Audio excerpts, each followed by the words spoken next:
Hello, everybody. I hope that you can hear me. Welcome to those of you who are here for the first time. Welcome back to those of you who are following.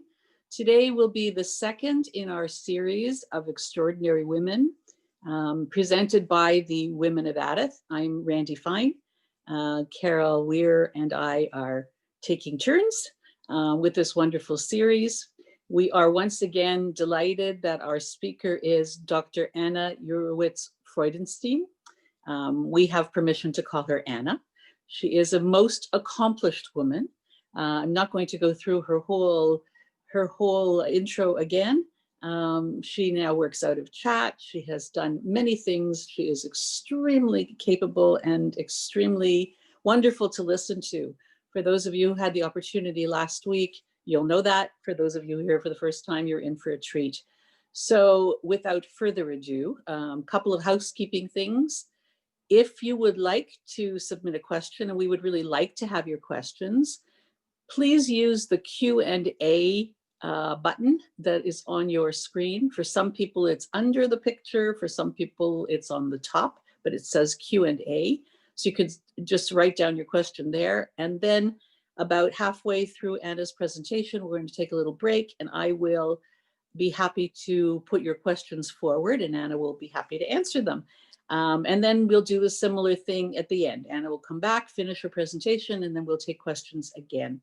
So please, if you have any questions, put them under the Q&A. We hope to encourage you to take advantage of this wonderful woman we have with us and all her knowledge. And I'm happy to turn it over to Anna. Over to you.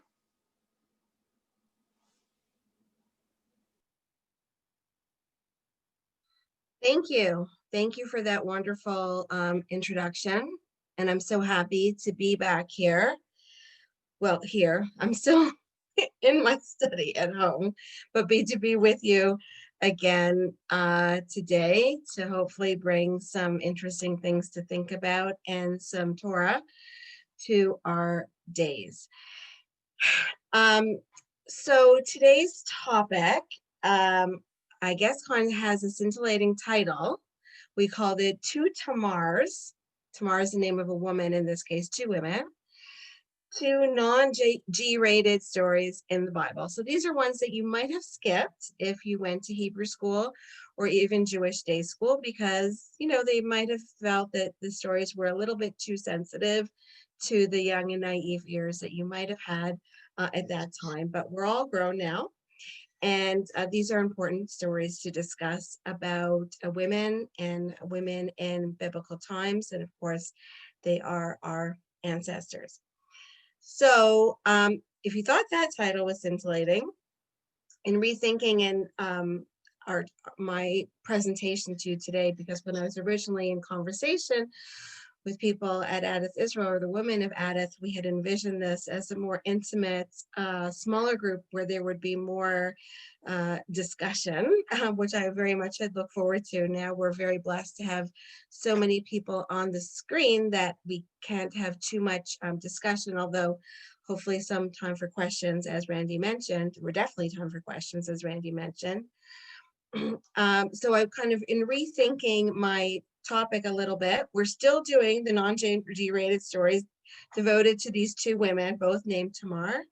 But I think I would also do another subtitle to our talk today called Sex and Power. Okay, we're going to see how all of that plays out. So in order for me to be more successful in my teaching, I'm going to be sharing my screen in just one moment. So you'll see the text in front of you. Just one other thing I want to mention this time. Last time, we were able to delve into some very deep ideas, and we only had to read a very few number of verses in the Bible in order to do so. Today, we're learning two complete stories. And so we need to do a little bit more biblical text, I think, to do it in a responsible, legitimate way, which of course is the way that we want to study. So there will be more text on the screen today that we'll be reading and I'll be reading and learning with you. I'd like to say together, but I guess it's just me doing all the talking. And don't worry if there's a lot of words on the text on the screen, because sometimes You'll see on the next screen following, I will have circled or highlighted or whatever certain portions, the ones that we're really going to be focusing on. So I've tried to take into account that even though I want to be intellectually honest with all of you and learn the Torah, a whole sections and talk together, I recognize that it's a lot to back into only 1 hour. So I'll be using, various tricks and whatever in order to help you zoom in on key concepts. So we have to drown a little bit in the text, hopefully in a good way, before we can zoom into certain ideas. So stick with me and it's going to work. All right.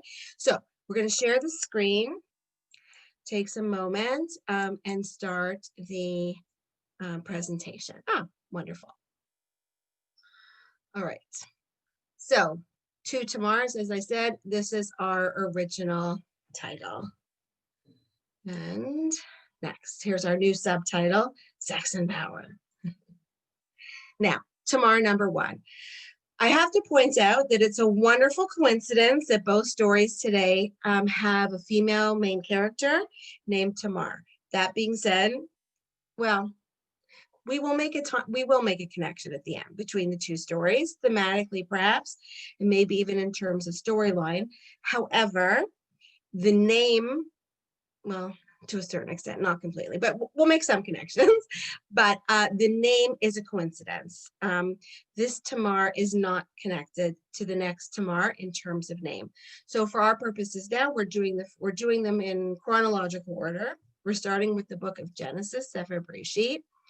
Chapter 38 is devoted to a very strange story having to do with a woman named Tamar. In our case, she's Tamar number 1. So here is the story. The story is about one of the sons of Yaakov. He has those sons that turn into the tribes. His third son's name is Judah.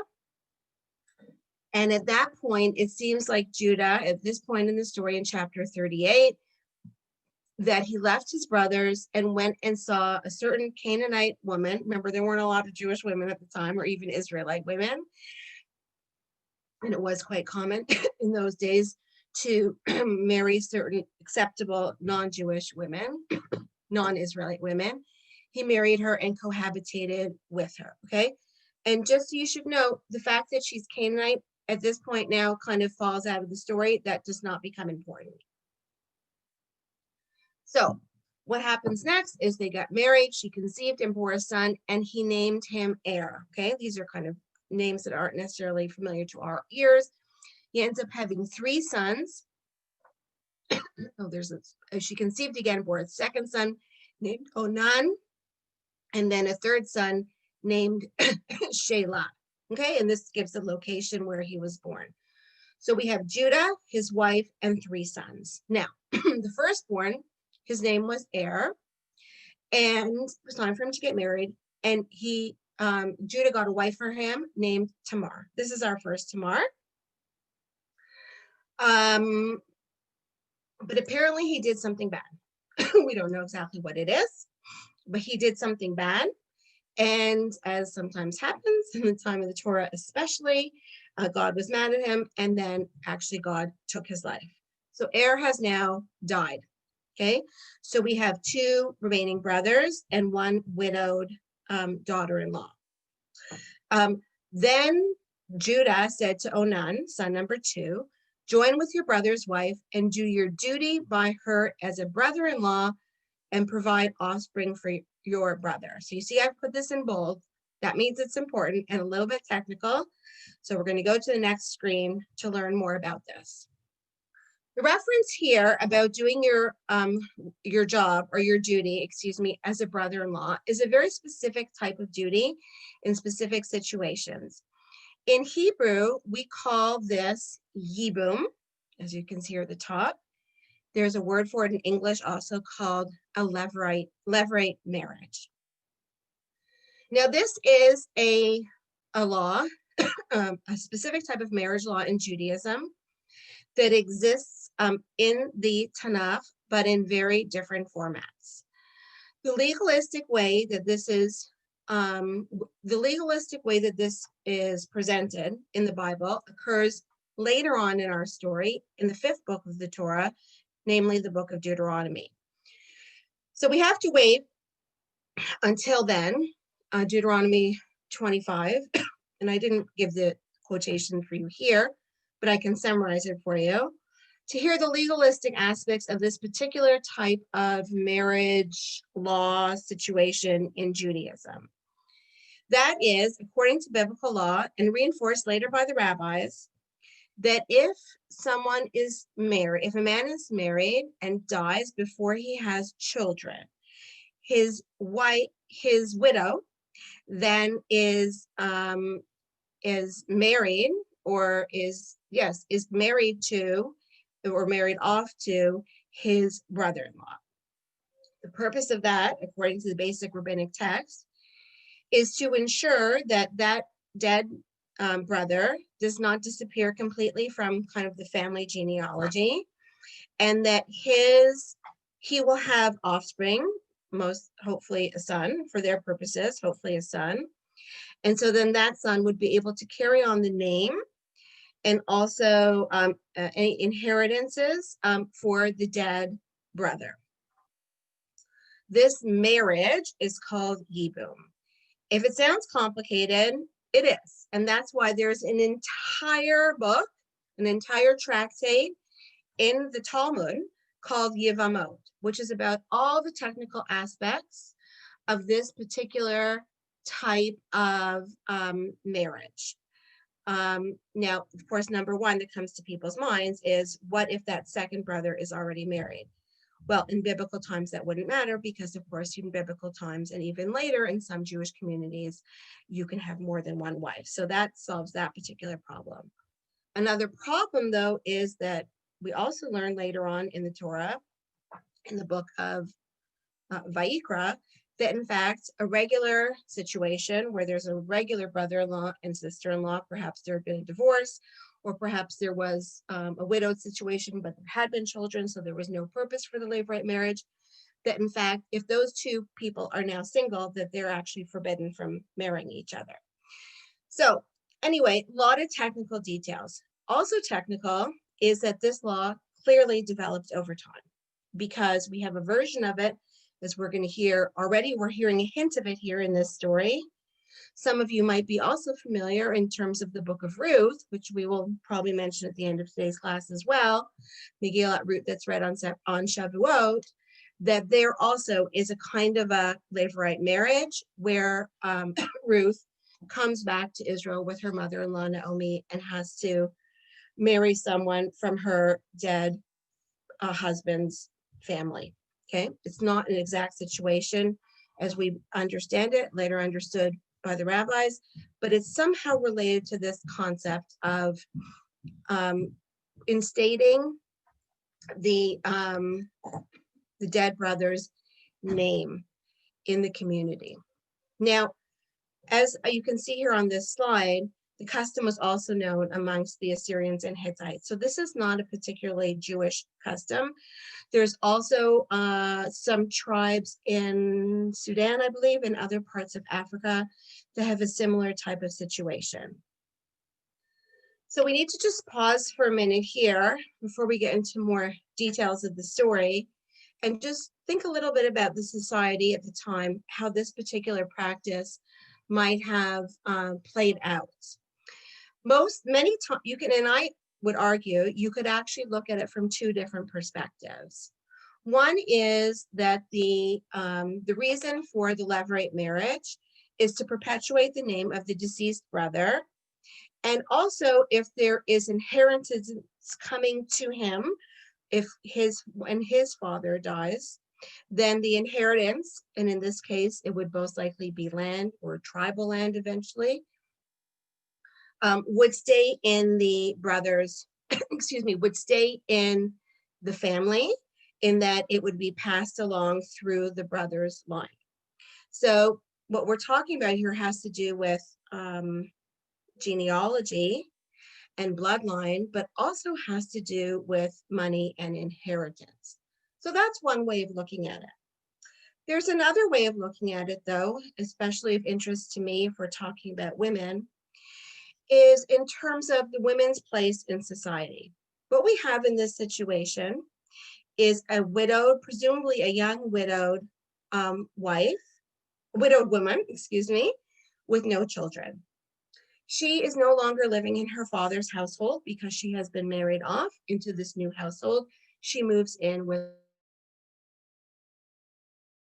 her husband's husband's family's clan, or eventually tribe. She now, though, has no actual connection to that family because she has not born children yet into that family. So she is not connected to them by blood through children. She now becomes somewhat of potentially of an extra mouth to feed in this family with no longer any connection to it. And then she has nowhere to go because there's no such thing as living quarters or life for a single woman. In those days, you either live in your father's house or in your husband's house. Your husband's house might be part of your father-in-law's house. She now has a problem. Where is she going to go? Really, the only, in ancient Near Eastern society, in the time of the Bible, the only place for her to go at that point would be literally a beggar on the street or a prostitute. So one might argue that by the institution of Levite marriage enables her to be forced, which isn't a nice word, but it's in a protecting way, if you look at it this way, to remain in her father-in-law's home by forcing her to marry into it by marrying her younger brother-in-law. So is it an ideal situation? Probably not. But is it better than being a beggar or prostitute? In those days, I would argue yes. Keep in mind also that in ancient times, even up until modern times, depending on the situation, the concept of marriage is not necessarily wrapped up in all the romantic ideas of love that it is often portrayed, but often has to do with money, land, and social structures. So that would fit into all of this. So with that now background, you're all experts now on this concept of Levite marriage. Just another thing that I wanted to point out before we go back to our biblical story is to remind you of the concept, or teach you of the concept of the patriarchy. I mean, everyone has heard that word before. I think it gets used and abused in slightly different ways. I've brought you a dictionary definition of it here, so you can see I'm trying to be as even-handed as possible. But I've also annotated the dictionary definition here with these red lines. So the patriarchy is a social organization marked by the supremacy of the father in the clan or the family. That certainly would be the case that we're talking about here. In this case, we're talking about Judah. And in those situations, the legal dependence of wives and children and the reckoning of descent and inheritance goes by, oh, I'm sorry, I advanced too quickly. Didn't mean to go there. Oh no, wrong one. There we go, sorry. Goes by the male line, okay? And in this case, there is control by men of a disproportionately large share of power. Remember, we're talking about power and sex? This is where the power stuff starts coming in. It doesn't end here, but it starts here. So we see here when we have different players in this type of society, in a patriarchy, where we have the men have control, they play an active role, and generally, with exceptions though, as we're going to see, the women and children play a more passive role because they are legally dependent on the powerful males. Okay, well, we're going to talk about this more. All right, so now I have to speed through the rest of the story. There's a lot of background, but I think that'll make the story easier to understand. Onan is brother number 2. He knew that once he was forced to marry this woman as part of the Levite marriage, that if they have kids, those kids are not going to be his. Okay, they will gain nothing from them. They are part of his dead brother's family lineage and inheritance, eventual inheritance. And so he got together with her, but he let his seed go to waste whenever he joined with his brother's wife. Not necessarily an effective for birth control all the time, but apparently it was effective for them because she did not get pregnant. And this was not pleasing to the Lord either, just like whatever Er had done was not pleasing to the Lord. And so now God killed son number 2 as well. 2 sons down, 2 sons dead to a poor Judah. So at this point, Judah said to his daughter-in-law Tamar, "Stay as a widow in your father's house until my son Shelah grows up," for he thought he might die too, like his brothers. So Tamar went to live in her father's house. And this is very unusual. Usually, sometimes in those days, the father might say, "Sorry, she's yours now," and not take her back. But I guess Tamar's father was a little bit more forward thinking and took her back. She's now a potential, I guess, like a black widow. And Judah is afraid of her and says, "Bye-bye, get out of here." Maybe he would bring her back when the youngest son is old enough to marry, or maybe it's an excuse. We don't know. But we do know that time passed. A long time passed, and then the wife of Judah, her name was Shua's, her father's name was Shua, that she died.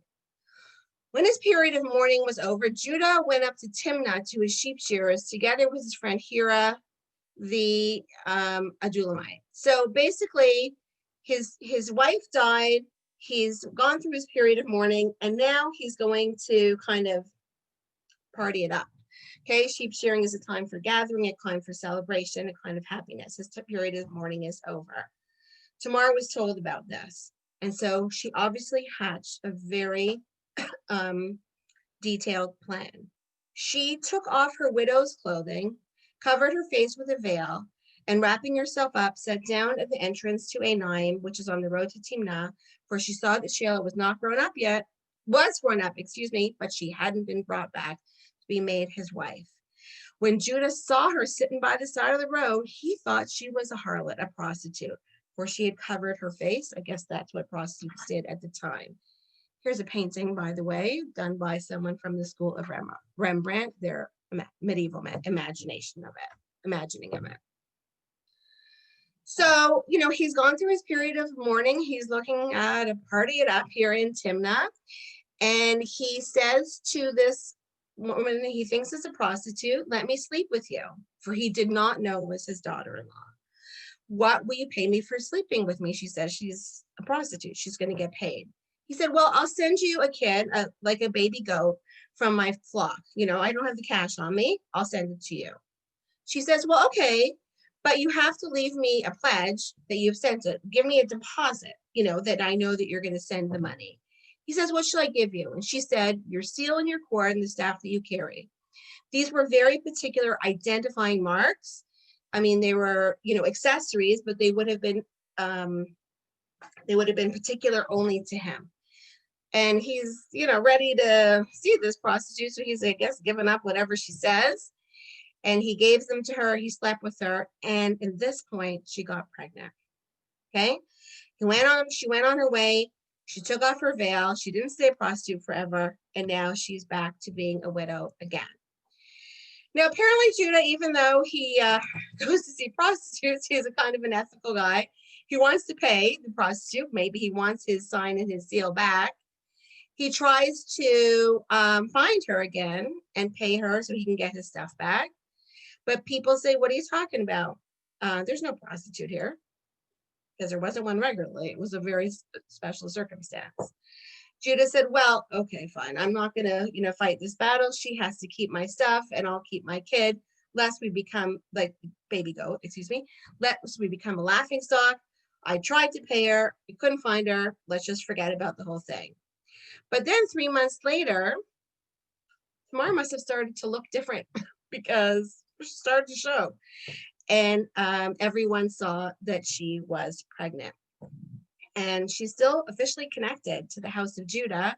And so now people are saying to Judah, look, she must have done something horrible.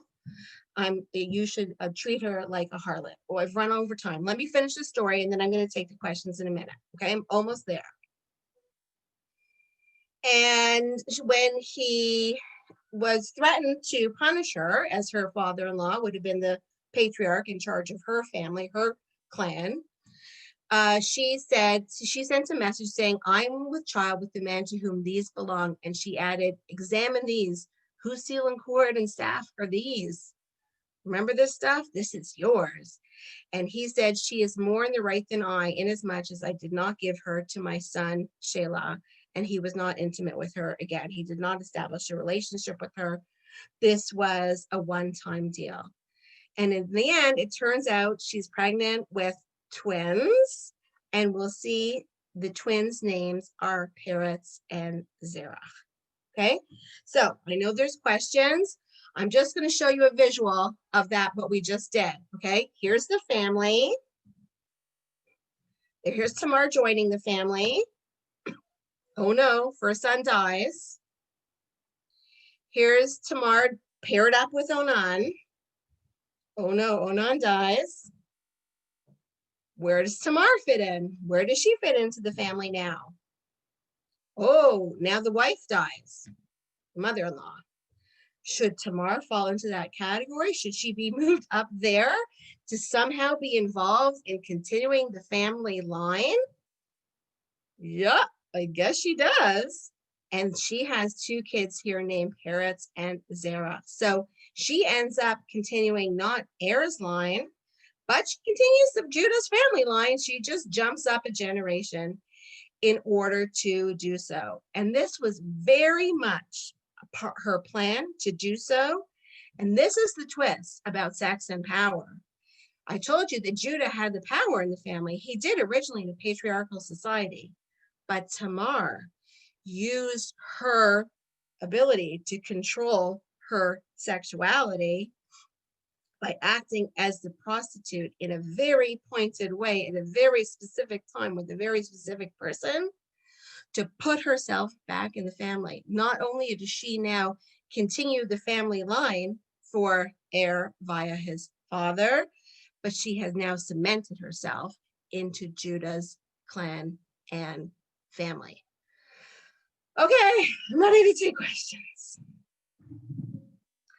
Any questions? Oops. Hi, wait, Hi, I'm back. Sorry Okay. about that. That's Sorry okay. over. That's okay. That's okay. All right. So there is a question in the Q&A, and apparently there are also some people trying to put their hands up. So we're going to try and get those people answered as well. But the first question is, and I have a question, but the first question is, what happens if there are no brothers, that the deceased was the only son? So what happens to the woman then? So I believe in rabbinic Judaism, the way it plays out, there is no need to do the Levite marriage there. However, in earlier forms of biblical Judaism, the concept of Levite marriage gets extended out to the larger family.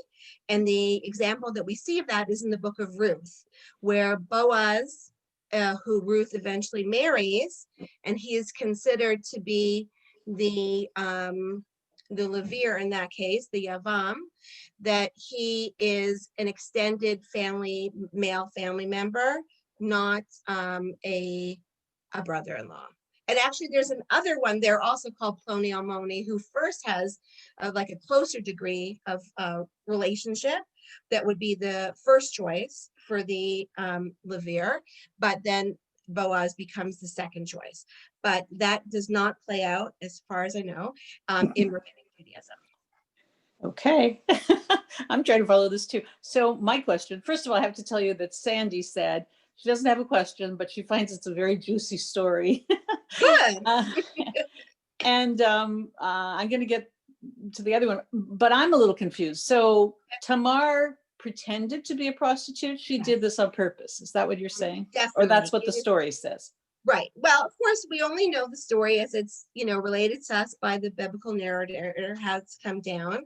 But as far as we can tell, it seems to be because it's if she had fallen into a life of prostitution because there was no other avenue for her, then I think that the story would have told us that. The reason the story is very particular to say this was a one-time deal, and that as soon as she secured that seed from Judah, she changes back into her widow's clothes. So it seems like it's a very much of a plan, and that's why what we'll talk about at the end today, and it will come up again also as part of our discussions in other weeks, has to do with, and actually, is it on the next slide? Yes, right here on the next slide. This idea of there was a legal dependence of women and children, but women we're talking about in those times, that they had to adhere to the rules of the patriarchal structure by law. Okay, now, of course, this changes, in rabbinic Judaism, and as life goes on, we're talking about an earlier biblical period. But does that mean that women are completely dependent on the whims of the men around them? Or can they also use other non-legal tools to assert some amount of power? And that's what I'm trying to demonstrate here with this story. And we'll see it play out in different ways in the next story, that the non-legal tool she can use here is actually in her body, that she can use her sexuality to turn her story around and to be as powerful as she could be to reinstate herself back into the family of Judah. Okay, I've got a couple more questions. We're never going to get back to the second part. Okay. So real quick, do Peretz and Zerah precede Shelah in the line of succession? Like what happened to him? He got bumped. Yeah. Well, certainly in terms of importance, the interesting thing in terms of bumping is, I zipped over it quickly. As we know, sorry to make you dizzy for a minute, but I just want to show you back in this story. As we know in many of our other stories in Sefer Breshit, that sometimes, even though you would think the oldest son should be the one who inherits and becomes the winner or the inheritor of like the covenant and whatever, that often it turns out it's the younger one instead. In this case, we have two twins, but the idea is that we have there's a confusion about who's going to come out first. And I guess there's a hand comes out first, and that one gets a crimson thread tied on it. So we know that he's officially the firstborn. And then what did Richard mention? And he was, but then the secondborn is, so Zerah is the firstborn and Peretz is the secondborn. And we're going to see, I'm going to actually leave you hanging on this one, how Peretz becomes important later on in the story of the Jewish people. So I don't know about the actual land inheritances of Judah, but I do know that Peretz becomes more important. Okay. Would she have been allowed to marry someone outside of the family? No, she's stuck. That's the problem. That's the power of the patriarchal system in this case. Now, there is an unstuckedness that can happen. There is a ceremony called chalitza, which is complex, and we're not going to get into it now, which is almost like a divorce or a rupturing of the Levite marriage. In certain circumstances, that's allowed to happen. They can get out of it. But I think, again, there's an entire book in the Talmud on this. In this case, that ceremony you'd probably have to go through with, well, there's only one remaining son, with Shelah, that you could get out of it. But again, it's at an early time, so I don't even know if that ceremony existed yet. A version of it does exist in the Book of Ruth. Okay, so I've got 4 more questions. I'm going to throw quick. I know they're coming in, and then I'm going to ask everybody to hang on to your questions because otherwise we won't get to the second part. I'll end up summarizing. The second story is long, but I'll summarize it so that'll make it go faster. So the question is, does it work the same when the wife dies? My father-in-law's first wife died before children, so he married the older sister and had children. Well, I think that's a coincidence. I think that very often happen in family lines. There's all different issues. The whole history of marriage in general, even, outside of the Jewish community, within the Jewish community, protecting certain family bloodlines and family businesses. And also, if you live in a small shtetl or whatever the Sephardic equivalent would be, there aren't a lot of choices of people necessarily to marry. So I think that kind of thing happened. And I think, but no, this particular thing does not exist. However, as I said, a similar thing does exist in some African countries. And in that case, you can have it it's called like a sororate marriage or something like that. And it can happen on the women's side. Okay. What's the significance of this story occurring in the midst of Joseph's saga? Is this punishment for Judah? One word or less. Everybody asks that question. It's really hard to understand. There isn't one answer. What I would say here, though, what's important is to show the importance of Judah, in that, because we know in Jewish history, he becomes important because it is the tribe of Judah that is the royal tribe that becomes King David, who's one of the stars of our next story, is from King Judah. And then, of course, eventually the Mashiach will be from that line too. So the importance of Judah and singling him out, even though he was absolutely not perfect, I think is clearly part of what's going on here. Okay. Next, how does he not recognize his own daughter-in-law? Veil. Okay, that's the whole thing about the veil. Don't forget, her face is veiled. And, like I said, I've taught this before to other students. There's a commercial on TV a few years ago, what stays in Vegas, what happens in Vegas stays in Vegas. Well, here's, what happens in Timnah. Under the veil. In Timnah. I don't think that he was interested in, having a deep conversation and connection with this prostitute. He just wanted to do what he wanted to do. And I guess he wasn't paying attention to her face. Okay, I got another interesting one. Is there the last one for now. Is there an explanation for Onan's reluctance to have a child with Tamar? Isn't Onan the root word in Hebrew for masturbation? Yes, of course. So onanism also in English is an old-fashioned word for masturbation. So his reason, it said it actually explicitly in the text, if he's going to go to the trouble of raising a son, and all that stuff costs money and trouble and everything else, then he would like that son to be his and in his line. And apparently that's not the case. He would be in his dead brother's name. And then also, presumably, if we're talking about money, when Judah eventually dies, if there's a fixed amount of inheritance, if there are less brothers alive, then the inheritance gets split between less people, therefore more money to go around to those surviving brothers. But if he has a son with Tamar, that son counts as heir's son and would get a full third of or actually more, because he'd be a firstborn son potentially. So he'd be getting a big chunk of the inheritance. That money would then be taken away from Onan. Yes, from Onan. So if you wanted to look at it, and we don't know for sure, but from a pure financial perspective, that might be reason alone. And so the idea of him spilling his seed, so coitus interruptus, I believe, is not exactly masturbation, but masturbation would also be an example of wasting seed, according to the rabbis. And so, yes, that is where the word comes from in English, and then so I guess in Hebrew as well. Okay, fascinating. Okay, back to you. Back to me. Okay, so we've talked a lot about one Tamar, and now we have to get to our second Tamar. And I'm going to try and do it quicker.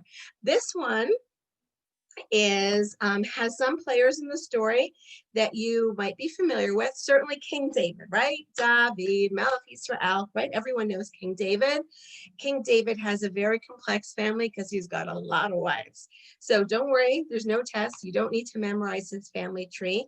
I'm just showing it to you to show the complexity of King David's family. David is here right in the middle. This is the same picture again, but I've circled some of the major players that are going to appear in our story. The two circles or ovals are kind of the two major players in our story. And then we will see the ones that are two squares, they're going to pop up as well. So Amnon is a son of King David. Avshalom is also a son of King David. Amnon is older. So if we're talking about who is going to be king after him, after King David, he feels that he has the right to be. In the end, probably know the end of the story, that it's not Amnon or Avshalom, his brother, Absalom in English, who become king, but rather it is King Solomon over here, okay, who becomes king after David. So this is all before King Solomon, though, when there's potential tension in the royal household as to who is going to become king after King David. And we'll see there's other intrigue in the household as well. We have here Tamar. She's our second Tamar, not related to the first Tamar. And she is a half sister to Amnon. They share the same father, King David, two different mothers. Okay? She also is the full sister, though, of Avshalom. We don't need to know about Avshalom just yet. Jonadab or Yehonadab in Hebrew is a bit player in our story, and he's a relative. It doesn't really matter for our purposes in terms of exactly how he's related. All right, so our main characters here in the story, as we said, are Tamar and Amnon, okay? Amnon male, Tamar female.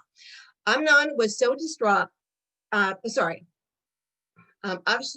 had a sister, Absalom's son of David had a beautiful sister named Tamar, we established on the family tree, and Amnon, son of David, became infatuated with her. Amnon was so distraught because of his half-sister Tamar that he became sick, for she was a virgin and it was impossible for Amnon to do anything to her. He has a massive crush, infatuation, obsession, something weird with her, but he is incredibly attracted to her.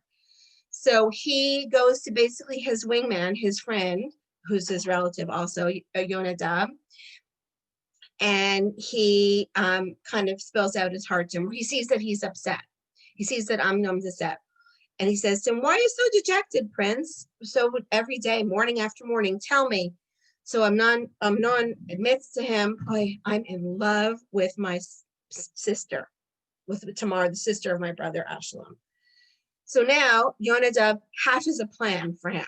Okay, sounds crazy, but this is the story. He says, well, you know what? You should lie down on your bed, pretend you're sick. And then your father, David, King David, will say, we'll come to you, what's wrong? And you say to your father, let my sister Tamar come and give me something to eat. Let her prepare the food in front of me so that I may watch her and let her serve it to me. Presumably he's lying down in bed at this point. He is lying down in bed. Amnon's like, great plan. So he's like, he lies down in bed, pretends to be sick. The king hurts, oh, hey, baby, why are you sick? Amnon says, well, let my sister come and prepare these food in front of me and let her bring them to me. And David's like, okay, fine. Sent a message to Tamar in the palace. Please go to the house of your brother Amnon and make him food. She did as her father, the king, told him to do. She took dough and kneaded it into cakes in front of him. I don't know if that was suggestive in any way or if Amnon took it as being suggestive. And then she gave him the food, but he refused to eat and told everyone to leave the room. So now the two of them are alone in his bedroom. He says to her, bring me the food and feed it to me. Tamar took the cake she had and brought them to her brother, and then she served it to him, and he grabbed her. He caught hold of her and said, come lie with me, sister. Okay, they're alone in the room. I've highlighted these parts. You'll see why. She says to him, don't, brother, don't force me. Some things are not done in Israel. Don't do such a vile thing. Reminds me of other ancient kingdoms. Remember, we're talking about a royal family here. I don't know too much about it, but in ancient Egypt, in order to solidify political power, there were sometimes marriages, non-Jewish in ancient Egypt between siblings or half siblings. And she might have heard about that. And she's like, no, we don't do that. And she's like, if you do that, where will I carry my shame? And you will be like any of the scoundrels in Israel. Please speak to the king. He will not refuse me to you. So she's like, stop, don't do this. But then she says, speak to the king. He will not refuse me to you. Now, there's no way of understanding, her background of her mind, what she was thinking at this point for sure. I think this could be explained in two ways. One, she might have thought it was true because, as I said, in other ancient kingdoms, this kind of thing did happen in royal families. But then she might have thought, well, at that point, if it's legit, and we'll just do it. Or she might have been trying to buy time, right? This is an excuse like, no, don't do it now. Let's talk about, to buy time. But he would not listen to her. He overpowered her and lay with her by force. Okay, talking about power, sex and power. This is, an extreme, horrible example of a patriarchal abuse of power, using his physical force, his physical being, to overcome her and to rape her.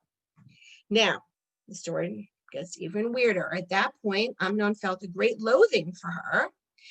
And then that actually turned out to be a stronger emotion than the passion he had felt for her just a few minutes before. Perhaps you can do a kind of a psychological analysis here. Maybe it was really loathing of himself, but either way, he tells her to get out. This point, though, she raises her voice again. Okay, we see it in the yellow, it's all of her talking. She pleaded with him, don't commit this wrong. Don't send me away. To send me away would be to even worse than the first wrong you had committed against me. Okay, that she's like, this is trouble. She's no longer a virgin. Certainly she could be pregnant. Certainly she'll be seen in horrible ways unless there's some kind of explanation that she's probably trying desperately to figure out what to do at this point, but he wouldn't listen to her. And he said, get her out of my presence. At that point, she doesn't use her voice anymore, but she uses physical things in her body to demonstrate her horror as to what happened to her. And I think did so publicly also, keeping that in mind. So it's a very active way of reacting to the horrible thing that happened to her. She put dust on her head and rent the ornamented tunic she was wearing. She tore her clothes and put dust on her head, signs of mourning. She's not mourning her life, but perhaps mourning the loss of her innocence. And she put her hands on her head and walked away screaming loudly as she went. So she was very public now in asserting, again, she doesn't have any legal or physical power against him to use against him, but she can use her voice and she can use her motions, her body, to demonstrate that something horrible has happened to her that is not her fault. So she's making this commotion, and her brother, Avshalom, also the half-brother of Amnon, says to her, was it your brother Amnon who did this to you? For the present, sister, keep quiet about it. I put this in pink here, I highlighted it to show you the contrast that he is asking her to act in the complete opposite way that she chose to act in. Because he's your brother, and don't brood over the matter. You might think he's telling her to forget about it. In fact, he doesn't. It's that he is now hatching a plan. He might not be so satisfied with the plan, but that is the plan. Keeping in mind here, the interesting thing also in terms of patriarchy and power and how to assert it or not, King David heard about the matter and he was greatly upset, but it doesn't say he actually did anything about it. And I'm not sure which part he was upset about. The fact that his son was a rapist or the fact that his daughter got raped, or both. I don't know. We don't know. All right. So basically, in the interest of time, Avshalom waits 2 years to do anything about it. And at the end of the 2 years, there's another party, another sheep shearing. This kind of thing happened in agricultural societies. And Avshalom invites all of his royal brothers to attend. And then when Amnon gets there, basically, and he's merry with wine, Avshalom and his men kill Amnon. So that's he finally, after 2 years, it doesn't say here that he avenges the rape. It doesn't say here that he just kills off another potential royal threat to the throne. It's unclear, but we do know that he ends up killing Amnon. And then Yonadav, the kind of Amnon's wingman, comes back into the story at some point and tells it tells King David, my lord must not think that all the young princes have been killed. He knows there's been bloodshed. Only Amnon is dead, for this has been decided by Absalom ever since his sister Tamar was violated. So it's not really told to us explicitly in the text, but at least there's a hint here to say that this is the reason for the death. And we'll just end the story there. So the interesting thing about this horrible, horrible story, here's a painting from 1640 of it. The interesting thing in this rape story is that, as you can see here, even in the painting, Tamar was fighting back. We don't hear about her physical fighting back in the biblical account, but we hear about her words being quite aggressive in trying to stop and or delay this horrible act that her half brother perpetrates on her. And of course, he having the physical power over her, he is able to be the winner of that particular situation. And she is, of course, the horrible loser. But I like the fact that in this painting, though, is that she tries, I think that demonstrates that she tries to fight back. And again, there's no words in the painting, there's only an image, but I think it's reflective of the words that she used in the story itself. So back to what we saw before, similar slide, or it's the same slide, I'm almost done. The other non-legal tools available to women. In this case, she tried to use her power of persuasion and her voice in order to assert, to be as active as possible in a society where she would be expected to be passive. She broke the rules as far as she could to be as active as possible, to try to assert some kind of power in a situation where she was essentially legally powerless. And I just think it's kind of not fair to throw a new story at you, but in case, I think many of you have heard about the rape of Dinah from Sefer Bereshit, from the book of Genesis, chapter 34, I believe. That's another rape story. In that case, Dinah, the woman who is raped, the daughter of Jacob, is absolutely silent in the story. And so this really shows a great amount of contrast in that basically Tamar, in this case, does not shut up. And she wants to make herself known and try to assert as much power for herself as possible. Unfortunately, she's not successful, but we can see that she very aggressively tried in the ways that she was able to. Okay, I said I was going to tie it up a little bit. There's one other interesting bit. So I mentioned the book of Ruth when it came to the talking about Levite marriage, about Yibum, but it also ties together with our story about David and royalty, which is part of the background really of our story about Tamar and Amnon, because those two baby boys that were born, the twins of the union of Judah and Tamar, I told you one of them's name was Peretz, right? So Peretz here, this is one of the last verses of the book of Ruth. The Peretz had a son named Chetzron. Chetzron had a son named Ram. Ram had a son named Aminadab. Aminadab had a son named Nahshon. Nahshon had a son named Salmon. Salmon had a son named Boaz. And then Boaz had a son named Oved. Oved had a son named Yishai, and Yishai, or Jesse, had a son named David. So in fact, it is that Peretz who was born of that union who became the great whatever grandson, became David, king of Israel, whose descendants will eventually be the king, the ultimate king in the time of the Mashiach. Questions? Wow. No, those are stories I have not heard. Not quite like that, and I'm sure I'm not alone. I don't see any official questions. Does anybody have any? I think everybody's just kind of holding their breath at this point, going, whoo. Sorry that I wasn't able to read all the technical details, but as you mentioned last time, they put the YouTube on, the information on YouTube. So That's right. you don't have to watch the whole thing again, but what you could do is if you want to go back and read those passages from the Bible yourself, you could like scroll through, or you could skim through the video until you get to like the chapters that I focused on. I always give the chapter number and the book number and everything, and then you could spend some time with your Tanakh at home and read through the chapter more carefully on your own. And I have a question.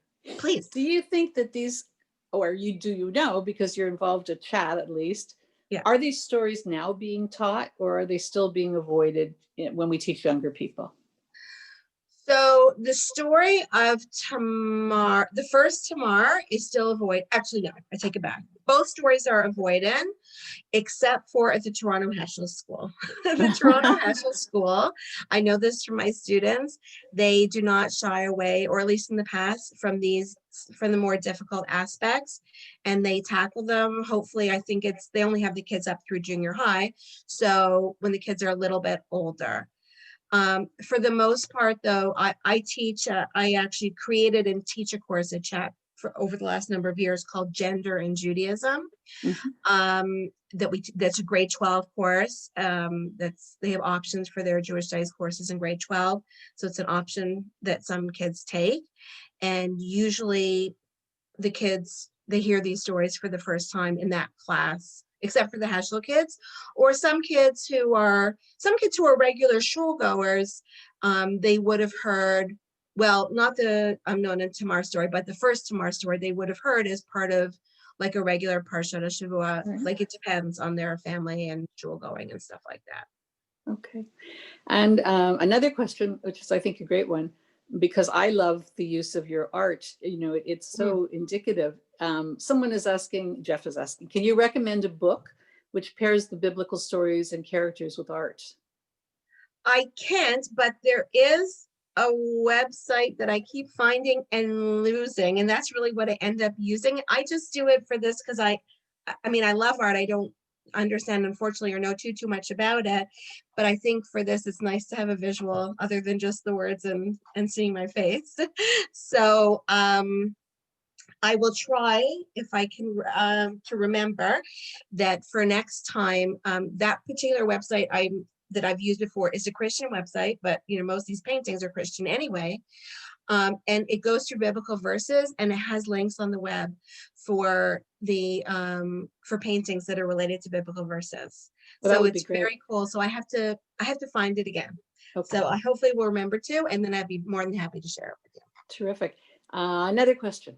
Yeah. Is there any link between the second Tamar story and the story of David and Michal, daughter of Saul? So, all the David stories, obviously are connected through David.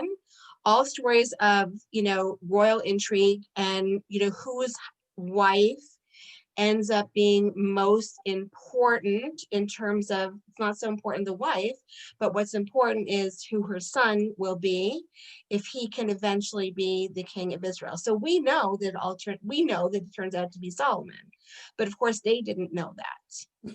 So I would say it's related in that it's all part of royal intrigue and all part of royal queen, well, not queens, but royal women. Oh, sorry, I pressed something weird. Royal women trying to preserve or trying to ensure that their sons get to go to the top. Right. Wow. I can only say that when I was at school, and I did go to a Hebrew day school, I did not find that the stories in the Torah were this exciting.